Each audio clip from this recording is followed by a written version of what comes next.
"This isn't personal, Maya.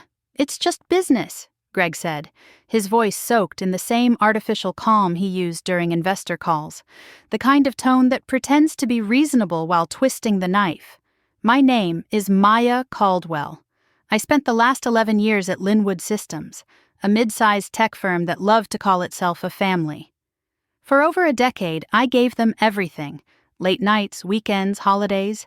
I built the onboarding process from scratch, scaled our operations department from 6 people to 42, and earned a reputation for getting things done without ever raising my voice. And now I was being let go. Not fired exactly, that would be too messy. No, they were restructuring, and unfortunately my role had been absorbed into another department. The only problem was, there was no absorption. My responsibilities hadn't disappeared. They'd just been redistributed. Quietly, strategically. And the person they'd handed most of them to? A 28-year-old fast talker named Drew, who'd been at the company less than a year. Greg folded his hands and smiled like this was a negotiation. "We're offering you a generous severance package," he added, as if I should be thanking him. I didn't say anything at first. I just watched him. Watched the way his forehead glistened under the office lights. Watched the little twitch at the corner of his mouth when I didn't respond right away. I wanted to scream, but I didn't. I wanted to tell him about all the nights I'd gone home too late to kiss my son goodnight, or the holidays I'd worked while he posted pictures from Aspen. But I didn't. Instead, I said, "I understand." His shoulders dropped slightly, relieved. Not the reaction he expected. I walked out of the conference room with my spine straight and my face blank. But inside, something had cracked. Not a clean break, a slow, deliberate fracture. Back at my desk, I found my login already disabled. Not even a chance to send a goodbye email. The girl from HR, Janelle maybe, hovered nearby with a sympathetic look and a cardboard box. 11 years, and I was being packed up like a defective shipment. I opened the drawers and started sorting. A framed photo of me and my son at his 5th birthday party. A coffee mug from our first product launch. A worn-out notebook filled with process maps, strategy notes, reminders to check in on newer team members. Artifacts from a life that no longer existed. No one made eye contact. Everyone saw. No one spoke. That was the rule. Don't get too close. Don't act like it matters. Someone offered me a tight-lipped smile from across the open office and then quickly looked away. I didn't have much to carry. Everything personal fit into a single box. 11 years. One box. As I walked toward the elevator, I caught my reflection in the glass wall near reception. I didn't look angry. I didn't look defeated. I looked like someone waking up from a long, exhausting dream. The truth was, I had seen it coming. Not all at once. Not a dramatic fall from grace. It was slower than that. More surgical. It started the year after our Series C funding, when new executives started trickling in with their buzzwords and their polished resumes and their complete lack of institutional memory. When Greg became COO and started using phrases like cultural alignment and strategic redundancy. When I stopped being invited to planning meetings and started being CC'd after decisions were made. They didn't push me off a cliff. They moved the edge closer, inch by inch, and waited for me to step off myself. I went home that day and sat in my car in the driveway for almost an hour. Just sat there watching the wind move through the trees in the front yard. My son was inside, probably playing video games or asking Alexa questions about dinosaurs. I should have felt devastated, but all I felt was numb and ashamed. Ashamed that I hadn't seen it sooner. Ashamed that I'd ignored the signs because I wanted to believe I mattered. That night, after I tucked my son into bed, I opened my laptop and started documenting everything I could remember. Not because I thought I could sue, not because I wanted revenge, but because I needed to know I wasn't crazy. I needed to see the pattern for myself, the reassignments, the quiet exclusions. The way my team was chipped away piece by piece, it was all there. Like watching someone steal your house one brick at a time and only realizing it when the roof collapses. A week after I was let go, I got an email from Drew. Subject line, quick question. No greeting, no small talk. Just a list of 5 bullet points asking for details on client handovers and project histories. He didn't even pretend to ask how I was doing. I stared at it for a long time before replying. 1 sentence. Please refer to your department lead for this information. I didn't even bother to sign my name.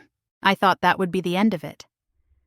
But then a former colleague, Tasha, called me late one night. She sounded uneasy. Hey, just a heads up. Drew's been saying you left because you couldn't handle the new structure, that it was mutual, that you'd lost your grip on the team. I felt the back of my throat tighten. He's rewriting the story, she said. People are starting to believe it. I hung up and sat there in the dark, my laptop still open on the dining table. My hands curled into fists. It wasn't enough to push me out. Now they were trying to erase me. The worst part wasn't the job. It wasn't the lost income or the benefits or the comfort of routine. It was the erosion of meaning. When you give a place 11 years, when you bleed for it, sacrifice for it, you don't just lose a paycheck. You lose a piece of your identity, and when they turn around and pretend you were never essential, when they reduce you to a transition in a Slack update, it's like being ghosted by a lover who swore they'd marry you. For the first time in years, I had time, too much of it.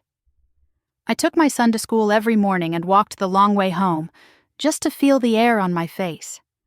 I cooked, I slept in, I read books that weren't related to productivity or leadership or scaling operations. But the silence didn't feel like peace. It felt like an echo of everything I'd lost. Then one afternoon, I got a LinkedIn message from someone named Clarissa Wen, COO at a fintech startup based in Boston. She'd seen some of the process work I'd published years ago on Medium and wanted to talk. "We're scaling fast," she wrote, "and I'm looking for someone who understands what happens after the hype." We had a call that Friday. No video, just voices. And it was the first conversation in months that didn't feel like a performance. Clarissa didn't ask about culture fit or whether I saw myself as a team player. She asked what broke most often in op-ed departments and how I fixed it. By the end of the call, she said, "I don't believe in titles. I believe in impact. You want to visit us next week?" I did. Flew to Boston on a red-eye, met the team, sat in on 2 strategy sessions, and listened more than I spoke. I saw the same problems I'd dealt with for a decade. Communication gaps, broken workflows, leaders obsessed with vision but allergic to process. I also saw hunger, real hunger, not the kind that wears Patagonia vests and talks about KPIs, the kind that comes from people building something they believe in. She offered me the job that Sunday.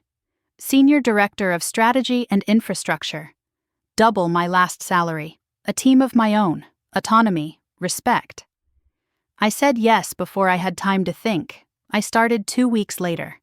The first month was a blur.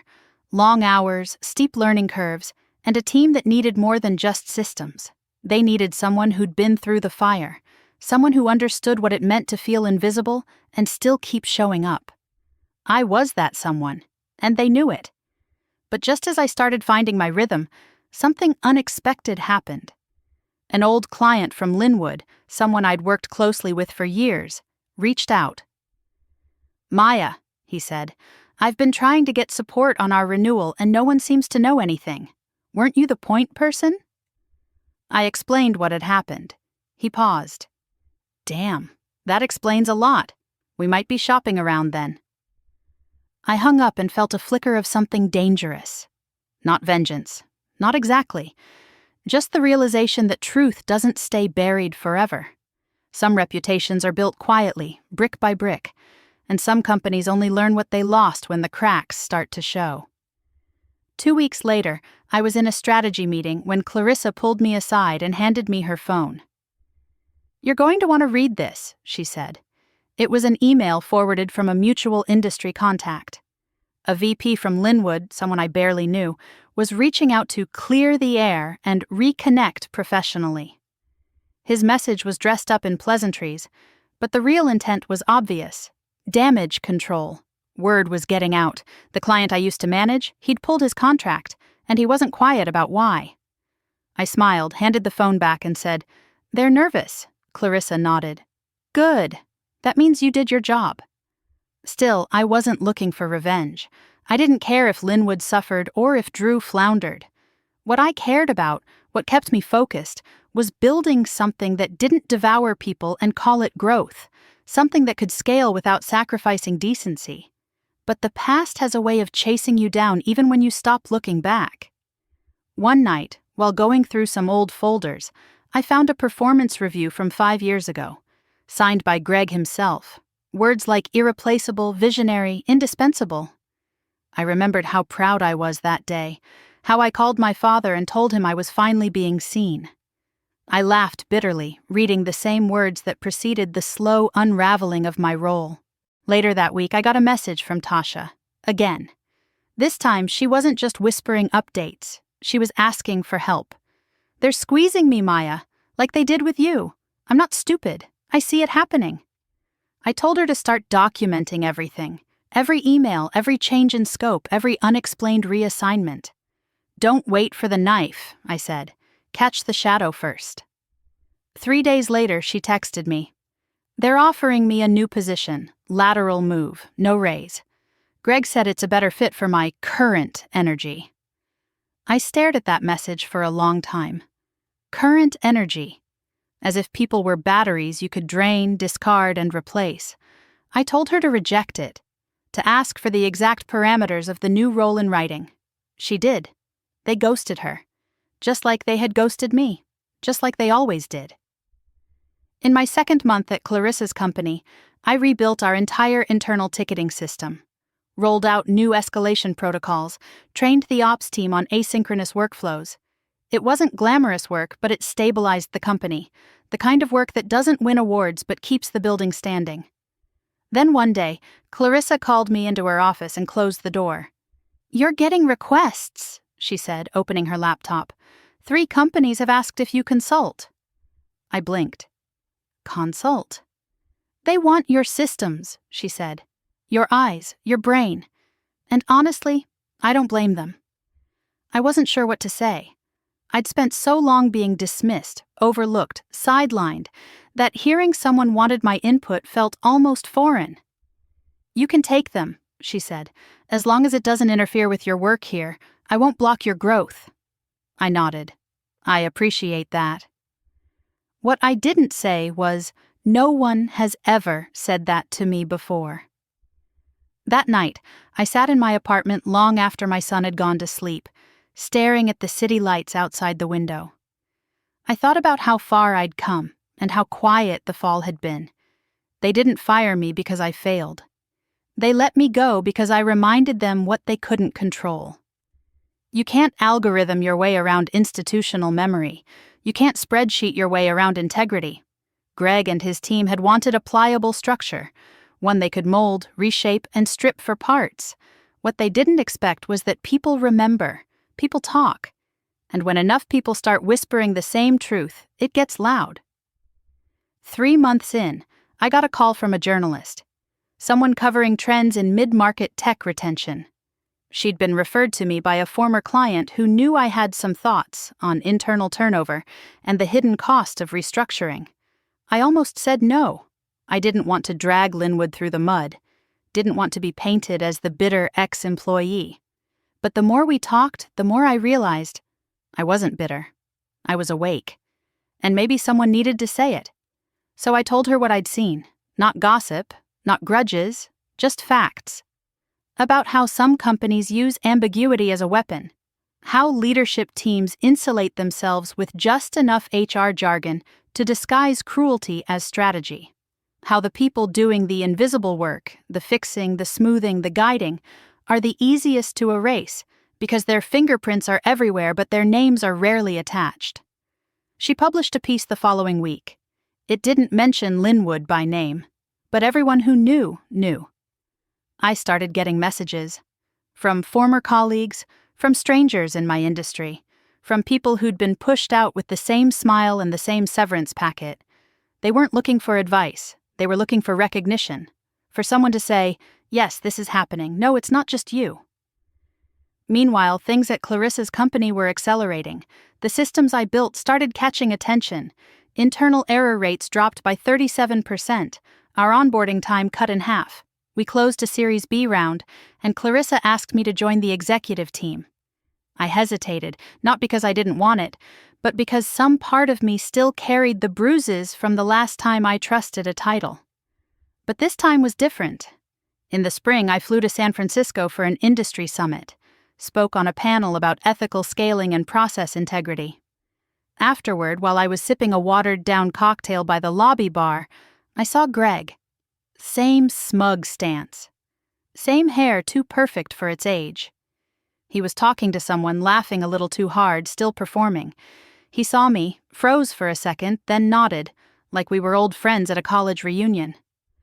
I didn't nod back. I didn't walk over. I just turned, drink in hand, and walked into the next room. Because here's the truth they never expect you to learn. When you stop begging for a seat at their table, you realize you're perfectly capable of building your own, and filling it with people who don't measure your worth by how easy you are to ignore. Back in Boston, things were steady. Not perfect, startups never are. But the foundation we laid was holding.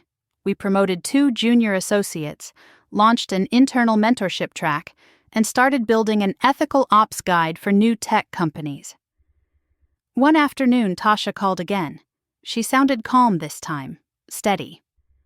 "I left," she said. "Got an offer last week, bigger company, better pay, real culture." "That's amazing," I said. "You deserve it." "I wouldn't have done it if I hadn't watched you first," she admitted. "I thought they'd break me, Maya, but watching you walk out with your head high, that stuck with me."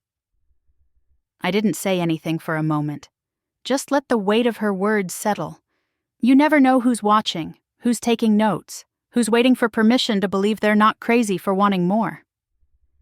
6 months after I joined Clarissa's company, we were featured in a piece about ethical leadership in tech. The headline wasn't flashy. It didn't name names. It just said, "Quiet Integrity, the new power move in Silicon Valley." I read the article on a Sunday morning with coffee in hand, my son still asleep upstairs. They quoted something I'd said during a roundtable, something I barely remembered saying. "Process is how you treat people when no one's watching." It felt good, not triumphant, not vindicating, just true. That week I received an email from someone with a Linwood domain, but it wasn't Greg. It was a junior project manager I'd mentored years ago, Alicia. She'd stayed quiet during the months after I was pushed out, and I didn't blame her. You learn quickly that silence is currency in places like that. But now her message was different. "Just wanted you to know," she wrote.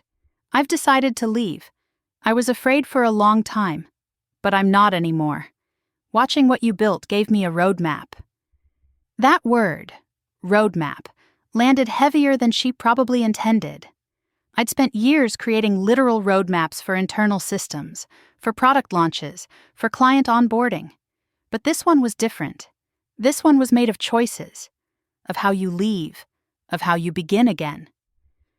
I called my father that evening. He asked how things were. I told him the truth. "Steady, satisfying, mine." He chuckled. "That's the trifecta right there." I thought about everything it took to get here. The cracks that formed long before the break, the long hours that nobody thanked me for, the promotions I watched go to men with less experience and more confidence, the way the leadership team at Linwood smiled while quietly cutting off the oxygen, the way they expected me to shrink when I was shut out. But I didn't shrink. I outgrew them. The day before my first-year anniversary at Clarissa's company, I received a package. No note, no sender. Inside was a small frame with a quote printed in clean serif font. "Some bridges burn themselves. Let them." I still don't know who sent it, but I placed it on my office shelf, next to a photo of me and my son at the Boston Harbor and the onboarding badge from my first week. We don't always get justice in the form we imagined. Sometimes it doesn't come in courtrooms or headlines or apologies. Sometimes it comes in the quiet steadiness of doing your work, building with intention, and living a life that doesn't require revenge to feel whole. I never did see Greg again. Never needed to. Linwood eventually merged with a larger firm, and from what I hear, most of the leadership team was replaced. The language in their press release used words like alignment and strategic refocus. That's corporate for "we lost the plot." And maybe they did. But I didn't, because I never needed a title to prove I mattered. I never needed a corner office to do meaningful work. All I ever needed was space to lead without compromise, to serve without self-erasure, to finally breathe. That's what they never understood. They thought pushing me out was the end. It was just the opening scene.